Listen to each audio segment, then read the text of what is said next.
Hello hi friends, welcome back to my channel Deepu Palnati vlogs. Today వచ్చేసి కొరమేను పులుసు ఎలా చేయాలో దానికి కావాల్సిన పదార్థాలు నా వీడియోలో చూపిస్తున్నానండి. సో ఫస్ట్గా మన వీడియోలోకి వెళ్ళే ముందు ఎవరైనా కొత్తగా నా ఛానల్ చూస్తున్నట్లయితే ప్లీజ్ అండి సబ్స్క్రైబ్ చేసుకోండి. సో ఫస్ట్గా మనకు కావాల్సినవి కొరమేను ముక్కలు ఫ్రెష్గా వాష్ చేసి ఉంచుకున్నామండి. వాటిలో కొద్దిగా పసుపు,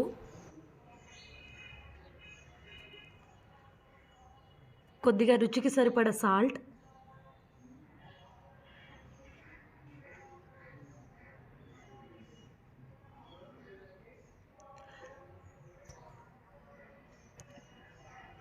టూ స్పూన్స్ వరకు కారం అండి. కొంచెం ఘాటుగానే ఉంటే బాగుంటుంది కాబట్టి చూసి వేసుకోండి కారం. ఈ ముక్కల్ని మనం నానబెట్టుకోవాలన్నమాట. కలిపి తిప్పి పక్కన ఉంచండి. ఈలోపు మనం ఉల్లిపాయ ముక్కలు, వెల్లుల్లిపాయలు, జీలకర్ర, కొద్దిగా ధనియాల పౌడర్ కూడా వేసి మిక్సర్ జార్లో పేస్ట్ అనేది చేయండి. ఆ పేస్ట్ని పక్కన ఉంచండి. ఈలోపు మనం స్టవ్ ఆన్ చేసుకొని కడాయి పెట్టుకొని దీనిలో కొద్దిగా హీట్ అయిన తర్వాత కొంచెం ఆయిల్ పోసుకోండి. 1 స్పూన్ మెంతులు వేసుకోండి. ఆ తర్వాత మనం పేస్ట్ ఏదైతే పట్టించుకున్నామో ఉల్లిపాయ, వెల్లుల్లిపాయ, ధనియాల పౌడర్, జీలకర్ర పేస్ట్ని మనం వేసి కలిపి తిప్పండి. టొమాటో, పచ్చిమిర్చి కోసి పక్కన ఉంచుకోండి. టమాటోని మాత్రం పేస్ట్ పట్టుకోండి. ఈ పచ్చిమిర్చిని పక్కన పెట్టేసి ఉంచండి. టమాటో పేస్ట్ మాత్రం చేసుకోండి. ఈ వేగుతున్న టైంలో అల్లం వెల్లుల్లి పేస్ట్ కూడా కొద్దిగా వేసి తిప్పండి. కర్రీలోకి మనం గల్లుప్పు అనేది యూజ్ చేస్తామన్నమాట. సో గల్లుప్పు రెడీగా ఉంచుకోండి. నెక్స్ట్ కొద్దిగా పసుపు, కొద్దిగా కరివేపాకు వేసి గరిటెతో మొత్తం కలిపి తిప్పుకోండి. కొద్దిగా కారం కూడా వేసుకోవాలి. పచ్చివాసన పోయే వరకు వేపాలన్నమాట. కొద్దిగా పచ్చిమిర్చి ముక్కలు మనమైతే ఇందాక పక్కన పెట్టి ఉంచామో వాటిని వేసుకున్నాము.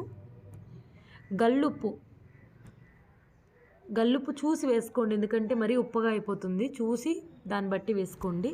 టేస్ట్గా ఉంటుందని గల్లుప్పు యూజ్ చేశాను.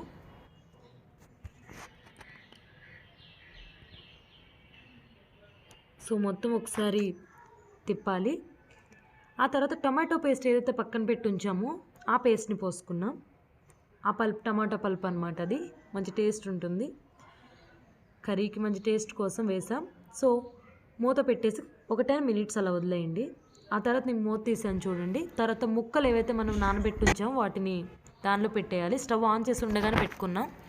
చింతపండు పులుసు, కొద్దిగా చింతపండు పులుసు అనేది పోసుకోండి. అంటే మరీ పులుపు ఎక్కువేలా కాకుండా ఒక 80 గ్రామ్స్ వరకు పడుతుంది నియర్లీ చింతపండు.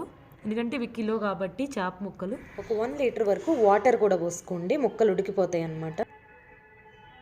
తర్వాత మూత పెట్టి కొంచెం సేపు పక్కన వదిలేయండి. ఇంకా ఉడుకుతూ ఉన్నాయన్నమాట అవి. మేము ఒకసారి అలా తిప్పుకోండి, కదపండి ఒకసారి అలా. ఆ తర్వాత కొద్దిగా మసాలా పౌడర్, అంటే ఫిష్ మసాలా పౌడర్ అనే వేసుకోవచ్చు. ఇంక ఇది కొద్దిగా అన్నీ కలిపిన మసాలా పౌడర్ వేసాము, గరం మసాలా పౌడర్.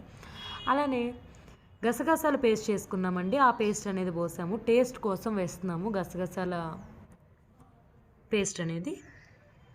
ఒకసారి కదిపిన తర్వాత పొయ్యి మీద పెట్టి నెక్స్ట్ కొత్తిమీర ఏదైతే ఉంటుందో అది గార్నిష్ వేసేయండి. సో స్పైసీ టేస్టీ కొరమేను పులుసు అయితే రెడీ అయిపోయిందండి. I hope you all like this video. Bye friends. See you in the next vlog. Take care. Subscribe my channel. Don't forget to like, share and comment.